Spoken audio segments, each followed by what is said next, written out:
Oi gente, tudo bom? Hoje eu estou aqui de novo para falar sobre cirurgia de transição de gênero, especialmente hoje sobre contorno facial. Vamos lá?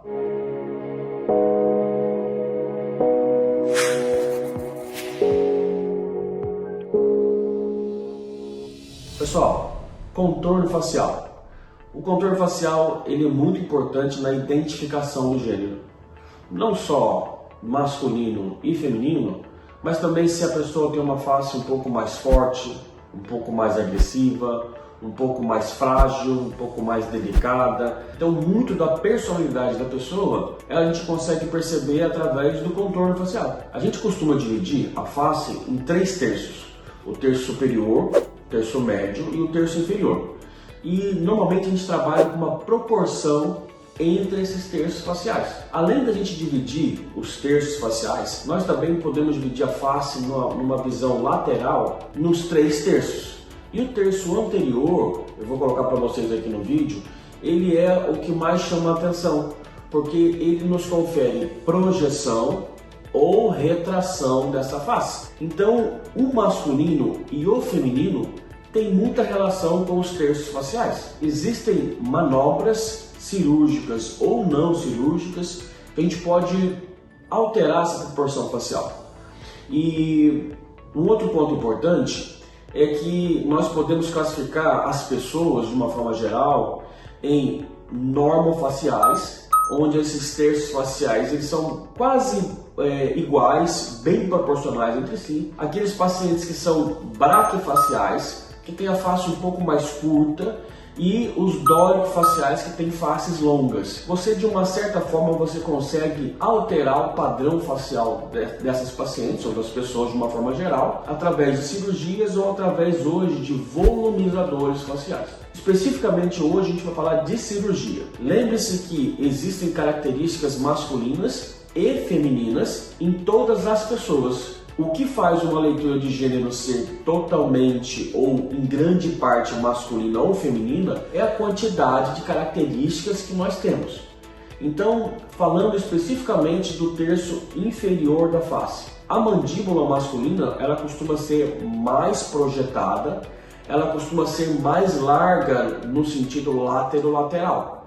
Então, faces que possuem uma mandíbula mais projetada e faces que possuem mandíbulas mais largas tendem a trazer uma leitura mais masculina. Lembre-se, não são fatores isolados que identificam o gênero, e sim o somatório desses fatores. Da forma oposta, se eu tenho uma mandíbula que é pequena, látero-lateral, ou ela é pouco projetada, isso confere à face uma certa fragilidade. Lembre-se do que eu falei do último vídeo. Faces com pouca projeção, elas trazem fragilidade e o frágil tem mais ligação com o feminino. Então, se a gente quer mudar o padrão facial de uma mulher trans, nós precisamos intervir no contorno facial na maioria dos casos. Como nós fazemos isso? Através de técnicas esqueléticas. Então, a feminização facial nada mais é do que técnicas de esqueleto. Identidade está na profundidade. Eu já falei isso algumas vezes para vocês. Então,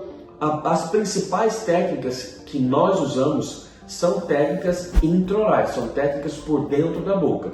Existem cirurgiões, existem médicos que usam incisões externas. Isso não está errado, mas ele está em desuso. Normalmente as técnicas são técnicas intraorais. Por quê? Porque nós não deixamos cicatrizes na face dessa paciente e nós permitimos deslocamento dos tecidos de forma a gente conseguir abordar as mais diversas áreas da face. Então, no terço inferior da face, nós vamos dividir em 2 áreas: mandíbula e mento. Mandíbula é essa área mais posterior, até mais ou menos aqui no primeiro premolar. Então essa área a gente considera como mandíbula. Muitas das vezes nós precisamos diminuir a distância látero-lateral para deixar o rosto mais suave. mais suave. E em alguns casos nós fazemos uma remoção do ângulo mandibular. Essa remoção do ângulo mandibular eu fiz durante muito tempo e agora é uma cirurgia que eu não tenho feito mais. A não ser que a paciente ela tenha uma mandíbula muito larga, com um ângulo muito baixo, eu acabo fazendo esse tipo de cirurgia. Por quê? Porque esse ângulo da mandíbula ele é muito importante na manutenção do pescoço e da própria face. Então é ele que dá essa marcação lateral, é ela que dá a sensação da paciente ter pescoço e ter mandíbula, ter duas áreas bem definidas. Eu me lembro quando eu fazia isso, as minhas pacientes acabavam ficando com o rosto um pouco mais envelhecido, porque elas perdiam sustentação. Então hoje eu tenho preferido não fazer a remoção do ângulo e trabalhar ela através de shaving, através de desgastes, que dessa forma eu consigo manter a estrutura facial dessa paciente. Então a mandíbula é muito importante. Às vezes a paciente olha e fala, eu acho que eu não preciso de mandíbula. Mas às vezes 2, 3, 4 milímetros de projeção lateral já são o suficiente para trazer uma leitura muito agradável da face. Um outro ponto é o mento. Mento é essa região do queixo, a região da frente da mandíbula. O mento tem um papel muito importante na identificação do gênero. Os mentos mais triangulares, os mentos mais arredondados tendem a trazer uma leitura mais feminina, uma leitura mais frágil, enquanto os ângulos, os mentos mais quadrados trazem uma leitura um pouco mais forte. Então, na feminização do contorno facial, o que eu faço é deixar o mento um pouco mais triangular ou um pouco mais arredondado, finalizando com a aplicatura dessa musculatura, trazendo essa musculatura mais para a linha média, para deixar uma sensação de queixo menor. A combinação de mento com mandíbula é feita em quase 100% dos casos. Uma porcentagem muito grande das pacientes precisam desse tipo de cirurgia. Pós-operatório dessa cirurgia, normalmente é um pós-operatório um pouco chato, porque é um pós-operatório onde traz um edema bastante grande, um inchaço bastante grande e com perda do contorno facial. Imagina só, a paciente vem para fazer uma cirurgia do contorno facial e ela perde o contorno facial nas semanas seguintes da cirurgia. Então isso traz uma dúvida e uma insegurança muito grande para a minha paciente. Então toda paciente que vai para a cirurgia do contorno facial, ela precisa entender que esse resultado é um resultado de médio prazo. É um resultado que vai aparecer à medida que o tempo vai passando, porque aquele inchaço ele vai se instalar no pós-operatório e vai impedir a paciente de ver o resultado. Então isso é o que mais perturba a paciente no contorno facial.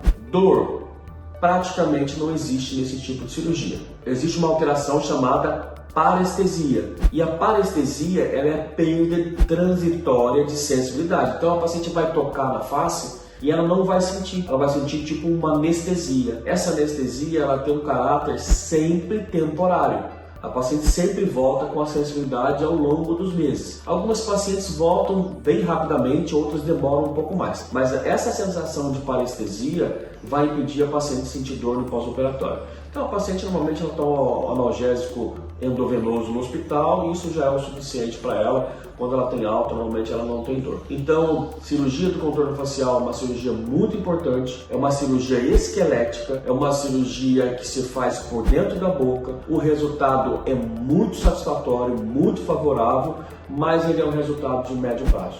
Tá bom? Então isso eu queria falar com vocês. Se você ficou assistindo esse vídeo até agora, eu vou pedir para você curtir esse vídeo, se inscrever no nosso canal, para que o YouTube entenda isso como relevante e entregue para outras pessoas também.